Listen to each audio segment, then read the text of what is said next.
Something that I've had to learn in life is that God is to be enjoyed, not endured, not just feared, and especially not feared in the negative sense that I'm afraid he's going to do something bad to me. God is to be enjoyed. He's not looking to hurt. Ouch. He's not looking to punish. That's not what God's intent is. Even when difficult things happen to us, God is looking to shape us and make us into who we're meant to be so that we can enjoy a beautiful life. Romans 8:28 in the Voice translation. He wants us to enjoy a beautiful life, and he also wants to help us help others become happy. Getting that focus when we read our Bible, when we pray, when we're going through life, what am I trying to do? I'm trying to enjoy God.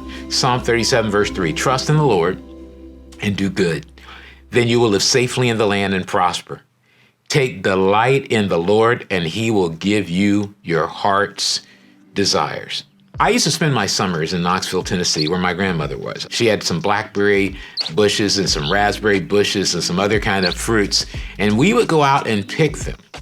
And then once we picked the fruit, blackberries, for instance, we'd bring them on into the house, and she'd take them and she'd make a pie.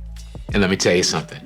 You have not experienced life until you have experienced one of Grandma Pauline Edwards' pies made fresh from fruit from the bushes outside her house. It was just delightful. I used to sit there in the kitchen through the whole process just to enjoy the aroma, just to have the experience of having one of Grandma's pies. I loved it. I loved it.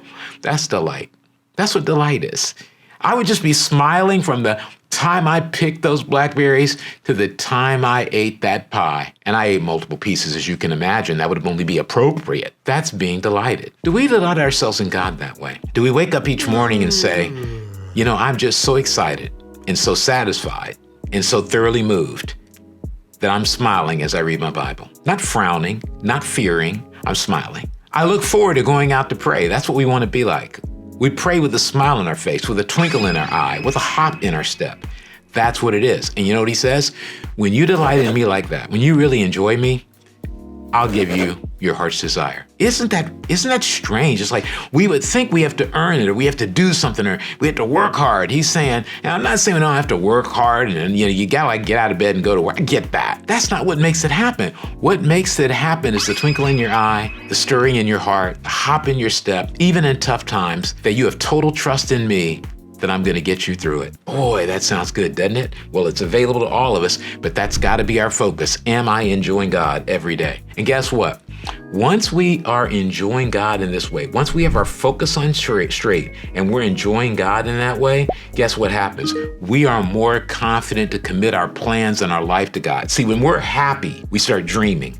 When we're happy, we start believing. When we're happy, we start taking action. I think the idea of unhappy Christians, in fact, unhappy Christians should be called an oxymoron. That makes absolutely no sense at all. Happy Christians, that's repetitive, in fact. It should be that we're happy in all we do. Psalm 37, verse 5. Commit everything you do to the Lord. Trust him and he will help you. He will make your innocence radiate like the dawn, and the justice of your cause will shine like the noonday sun. I know there are many of us out there today that are suffering. We may even be sick or going through just tremendous pain and difficulty from a diagnosis from a doctor. And I understand that. I've lost family. I've had to deal with all the fear I've had of going to the doctor as you get older and things come up. So I'm not saying that we just smile every second and there's never any pain. What the Bible is saying is, even in the darkest nights, trust me, be happy with me, don't doubt me, and commit to me your whole life. And let me take care of you. And wouldn't that be nice? And he says, when you do that, the justice of your cause will shine like the noonday sun.